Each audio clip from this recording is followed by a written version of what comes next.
It's the 146th episode of the Brian Hornback Experience, and I've got another candidate. 2024 is going to be a busy time in Knox County, and I have Lauren Morgan, who's running for school board in the 5th District. How are you, Lauren? Hi, Brian. I'm good. How are you? I'm great. So I'm trying to figure out, the 5th District County Commission a few years ago said, hey, we want to divide commission up. We don't want all 19 running at the same time, so we're going to run 6 of them at this time and 4 of them another time, or whatever the numbers come out to be, 7 and 4, whatever it is. Anyway, and so the school board member, Susan Horn, decided she wasn't going to run again. And then the commissioner is term limited, and only Lauren Morgan is the only Republican that wants to run for school board. What do you think about that? I think that it is an exciting time for sure. Absolutely. Susan Horn has served our district for the last, it will be 8 years. Yep. And once I knew that Susan wasn't running again, and just knowing all of the important things that are happening in our schools, I had to jump in and take the opportunity to run. So let's introduce Lauren. Lauren, you're a Knox County native. You went to Knox County schools. You got married to a guy named Tommy. Y'all got 3 kids. They're all in the Farragut schools, right? That is correct. Yes. Something like that. Yeah. Been in Knoxville my whole life, with the exception of 2.5 years that we spent in Washington, D.C. after we got married. Was that like a mission trip? You went up there to try to you went up there to try to convert people and realize that it's a pagan and lost ground, and you came back to Knoxville? Something like that, right? I mean, something like that. I went up there and did my postgraduate stuff at the University of Maryland, and Tommy was working for the government up there, and then we pretty quickly made our way back down to the best place to live. Well, I have my grandmother's brother and my great grandmother were in Maryland. So Maryland's not a bad place to be. It's just that District of Columbia that happens to be awful daggone close to Severance Chapel, Maryland, that gets me a little queasy from time to time. But I know it's it's very different. It was a different experience than having grown up in Knoxville. Right. And I went to the University of Tennessee. I graduated from Knox County Schools. So then moving was, up to the district, the metropolitan area there, was a shock to my system for sure. But wow. I was happy to be back here and get to be, raise our kids in truly what I think is the best place. Yeah. Well, you're following in the footsteps of Susan Horn, and then her predecessor was 12 years before that.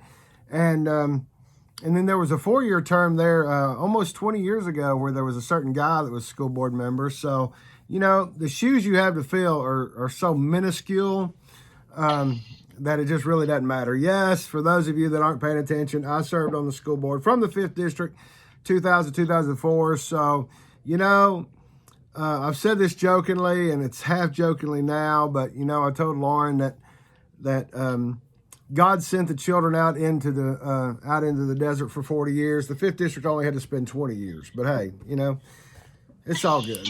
So, that's right. But it was Trying to follow in your footsteps here. It was a much bigger district 20 years ago than it is today. Not population wise, but land mass wise. Okay. But yeah, so basically you have all the town of Farragut, and then a little bit outside of Farragut that goes from like down at the Loudoun County line up South North Shore to about Pellissippi Parkway. Isn't that the district? Yes, that is the district. So it's Farragut, Concord, Choteau, and then a little bit of Westland there, you said, by Pellissippi. So, it's a great district. I love this area. I love this community, and I couldn't think of a better district to get to represent on the school board. So what do you hear? I mean, obviously the issue of the newest elementary school is, I mean, I don't want to say it's dead, but it seems like just to get folks up to speed, the town of Farragut had wanted to buy, or town of Farragut, the school board wanted to buy land. They walked away from some land down off McPhee Road. town of Farragut ended up buying it for maybe a land. And so then the schools were looking for land again. They've bought property behind the old Ingalls in Farragut on Boring Road. There were 3 community meetings. I went to the last one. Then the school board just recently, we're actually recording this podcast on Friday, June 17th, while we're all snowed in, because what else have we got to do besides a podcast? But we are snowed in. It seems that Dr. Ryswick and at least the administration listened to what I heard at the 3rd meeting, and now has proposed a K-5 elementary school at the new property, a K-5 elementary in the existing primary building, an existing K-5 in the existing intermediate, and then going to do some upgrades to the middle school, and then potentially build the freshman academy on the Farragut High School campus. Is that, I summed it up pretty well from what we understand? You've summed it up pretty well. So basically, yes, it's been a long journey, and I think that Susan Horn would certainly speak to that, as she's been working on this for years, she says. But it's been, so the community meetings were held, like you said, at the end of November, early December, and I was really impressed with how well they took feedback from the community and made their decision. And so they had presented 3 options, and the feedback that they got from the community was that the community wanted a K-5 elementary school. And then they actually had sent out an additional survey. Knox County School sent out an additional survey to the Farragut families and asked some more questions, and specifically those questions were asking about, do you prefer the primary intermediate setup, or do you prefer K-5 setup? And it was an overwhelming response of people preferred K-5.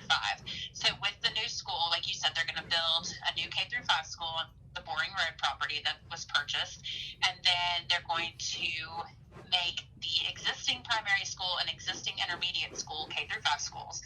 And then middle will stay the same, high school will stay the same. They said that they will consider in the future adding or doing an annex beside Farragut High School. I think some of the feedback they had gotten was kind of like they're doing at Hardin Valley, and with the freshman academy model that KCS is using, that would work well.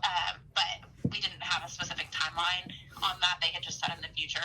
And then part of their plan involves renovating the primary, intermediate, and middle to be able to be K-5 schools. Because one of the things that they had heard in feedback from teachers and administrators and parents was that the intermediate school isn't equipped for littles. It's a school for bigger kids, right? Bigger elementary kids. And so and then the primary school has small sinks and small bathrooms and things like that. So Knox County Schools assured us that they would be doing renovations to make them suitable for K-5 schools. And then they did mention, which this was news to everybody and generated a ton of excitement, that part of the renovations to the middle school would include renovating the bathrooms, which is really great news because the middle school bathrooms are rough over at Farragut Middle School. So, you know what? When I went to the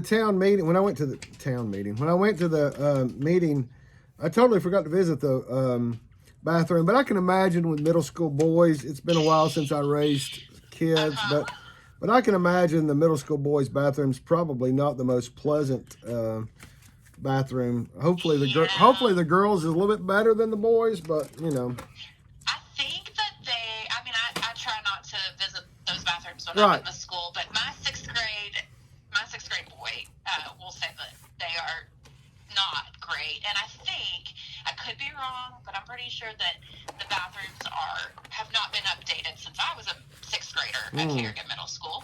Nice. So I think it's probably time, and I know people were really excited to hear that. So, they did. The Knox County Schools administration did a great job of listening to community feedback feedback and really doing what the community asked for.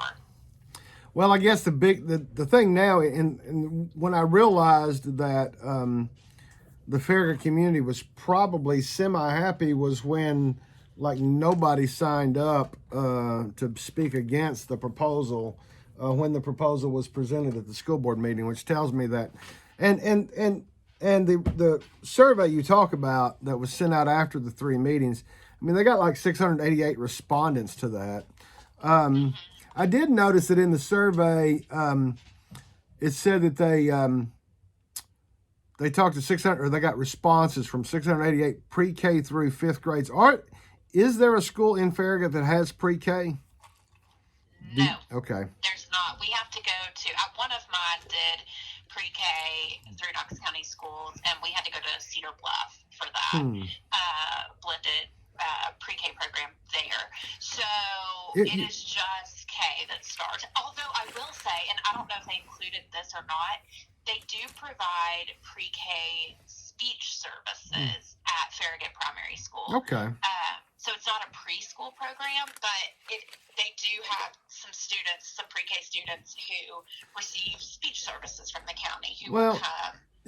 It would be nice to think that maybe with 3 elementary schools in the town of Farragut that maybe they might be able. I don't know. There may not be a big pre-K need in Farragut, but I just noticed that in the presentation it was all K5, K5, K5, and not a pre-K. But yeah, I don't know I have no idea how they make that decision or what all goes into that. Obviously, I would have enjoyed it when my daughter was in pre-K, but I think that, I don't know if numbers-wise it won't work. I have no idea. But right. I think with the K through 5, it'll be nice to have 3 elementary schools, K through 5 elementary schools. And, there's just the sweet charm of having a primary school, and there is something neat about it, but I think it'll be good to reduce transitions for our kids from primary to intermediate school. I think that it will be really helpful for families like me. My kids are 6th grade, 5th grade, and 2nd grade.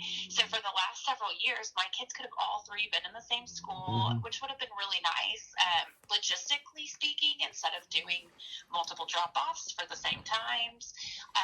But also just for practicality, it would have been, them being in the same school, knowing, they have the same set of administrators, the same special area teachers, that kind of thing. It also helps create a community for the kids. And with Farragut, the high school and the middle school being so big, it would be nice for the kids to be in a smaller school setting where they have more of a chance of being in class with the same kids and building that kind of community before they go into the bigger schools. Whereas now, we have as many as, I think, 20 kindergarten classes at Farragut Primary. And so your chance of being in class with kids that you've had in your class before is not very high. So I think it will be a good thing for the community. It will be a transition for sure, but I think it'll be a very positive thing overall. Well, there's no doubt that 20 years ago, one of the biggest things that I heard in some of the seminars and visits that I made, there was no doubt that you have learning loss when you go from building to building to building. And when I was on the school board, Cedar Bluff was included in my district, and as I was going off the board is when we had the Cedar Bluff primary, intermediate, and middle. And clearly when they built the new elementary school, they abolished the primary, intermediate. I think Farragut is the last. I know Gibbs had an elementary school. I was trying to think. There were several that were primary, intermediate. Might have been Carnes had primary, intermediate at one time. But there's no doubt that you have learning loss when you go from 5th grade to 6th grade and then also from 8th grade to high school. So, certainly it will help. The decision will help to reduce the learning loss that happens when they transition from building to building. So what are you hearing out in the community besides school infrastructure about first of all, before I get there, you're going to be coming onto the board at a time when now, after this election, everyone will have a party label. when I got elected to school board, it was nonpartisan. The legislature a couple of years ago said that all school board members have to run by either a Republican or Democrat label. And then this last election 2 years ago, folks were elected with the R and the D, and now you're going to be you're going to be the last class that everybody's going to be identified as an R or D. So does that have you thought about it? Do you have any thoughts about whether it impacts the board from being partisan or nonpartisan? Yeah, it's definitely been a big issue, and we watched, the election cycle, like you said, the last one where it was the first time that school board members were running. I'm actually getting a call from Knox County Schools right now, so I think that they're probably making the call. They're probably saying, "Hey, we're going to be closed tomorrow." I can't imagine he's going to open tomorrow. But anyway, there's no way you can run buses. Right. We haven't even gotten out of our neighborhood. Yeah, I've not gotten out of mine yet either. But so I think it's an issue. I think for sure we watched it. It definitely makes it. It brings the politics to the forefront, but politics have been in the boardroom. Politics were in the boardroom when you were on the board. Oh yeah. So that's not new. It just feels different with the label on there. But you're right. This will be the first school board election in District 5 where we've had to say R or D. Right. Well, and I don't know. I mean, in the past, I've been playing in politics for 41 years, but back before the 92 Education Improvement Act, which Lamar Alexander passed, people got elected with the R&D on school board. And then when they took away us voting for the superintendent of schools, they said, well, we're going to make the school board nonpartisan. I think you're still going to have the conservatives versus the progressives. I don't see that necessarily the last election. The argument could be made that the 4th district, where that race was decided by 99 votes, that could have been decided by, especially when you factor in Sequoia precinct, it's pretty much turned predominantly Democrat now. So maybe that gave a 99 vote advantage to the ultimate winner of that race. But at the same time, there were things going on with the Republican Party where they'd gotten involved in the city election. So there could have been some backlash from that. So, really hard to tell. But at the end of the day, you got to represent the Republicans and the Democrats, parents and students when you get on the school board. So end of the day, the only disadvantage that I will say is that when I was able to run nonpartisan, I was able to go to the other party events, and the fact was I was running against a Republican when I was elected. And so, I could legitimately go and say, hey, yeah, I'm a Republican, but who's going to best represent your kids, me or him?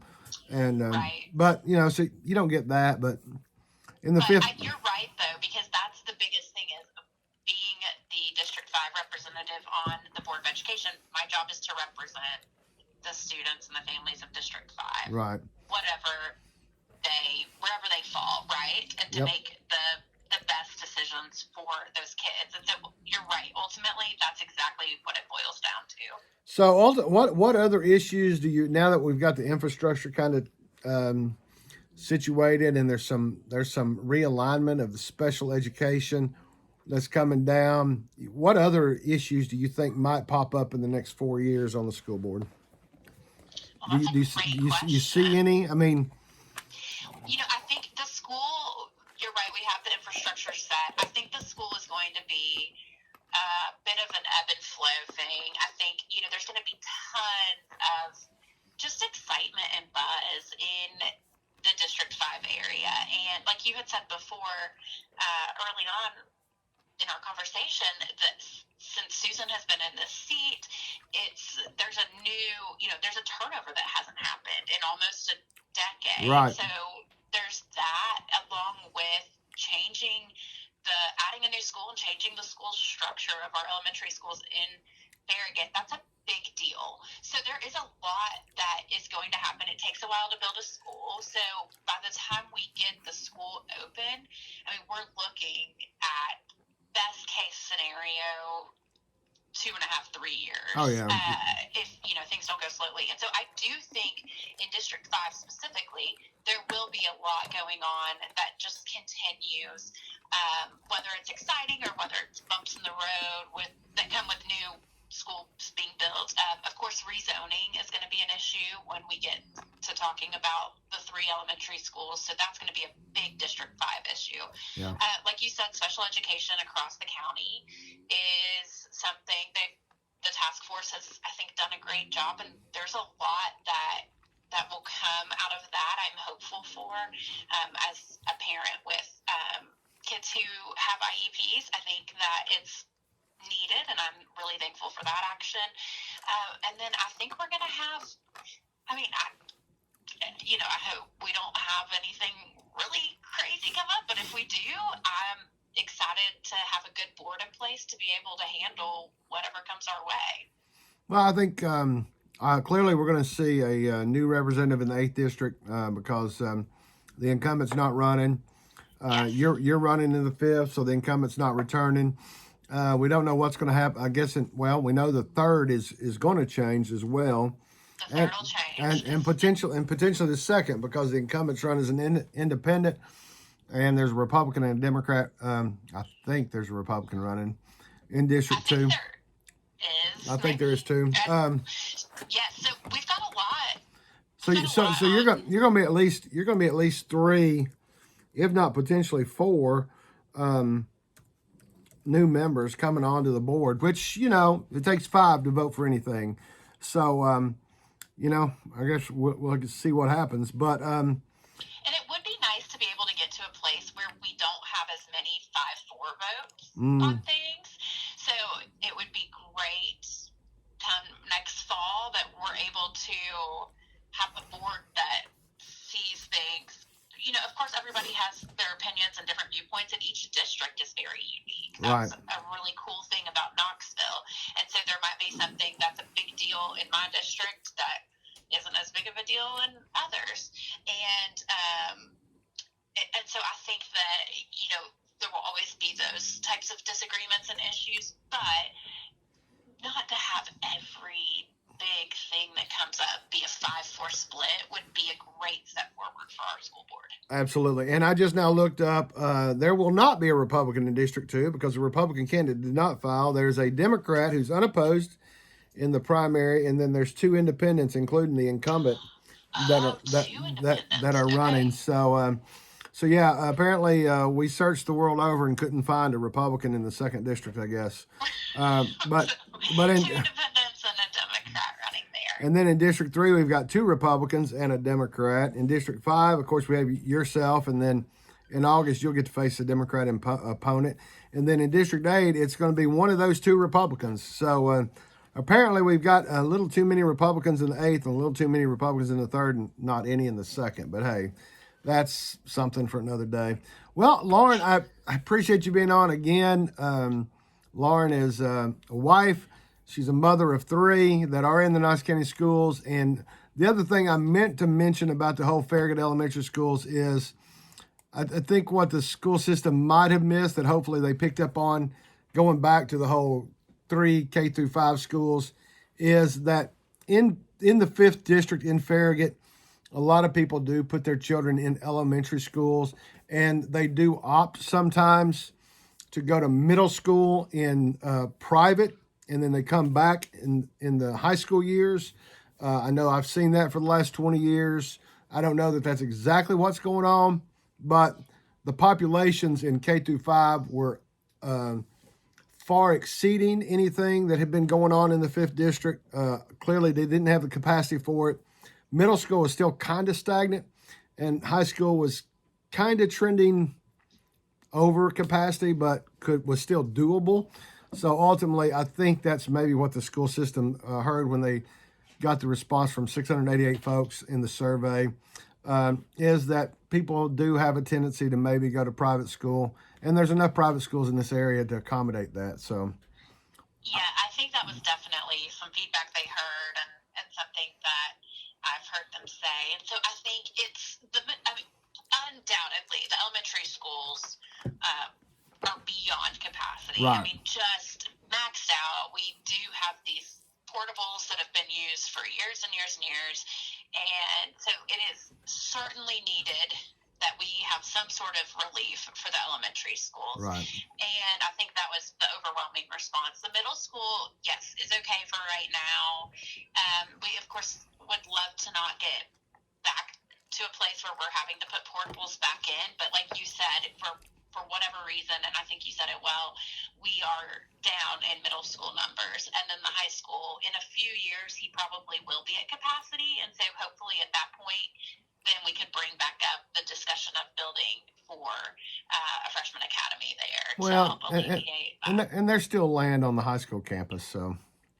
Exactly. And that's perfect because one of the options had freshmen moving into the middle school building, and there was a pretty strong response from the community that they did not like that for several reasons. Right. And so I think a lot of credit goes to the Knox County School staff for listening and taking that feedback and giving the community what they asked for. And it is, I mean, truly, it is so needed. Like I said, I have two in elementary school, one in middle, and they don't have space. They really don't. And so this is a big deal in Farragut and is needed. And I know that a lot of people who haven't seen our schools out here don't know, what's going on. But it's really time that we help give the teachers the space that they need to actually have classrooms and have desks fit in their classrooms and things like that.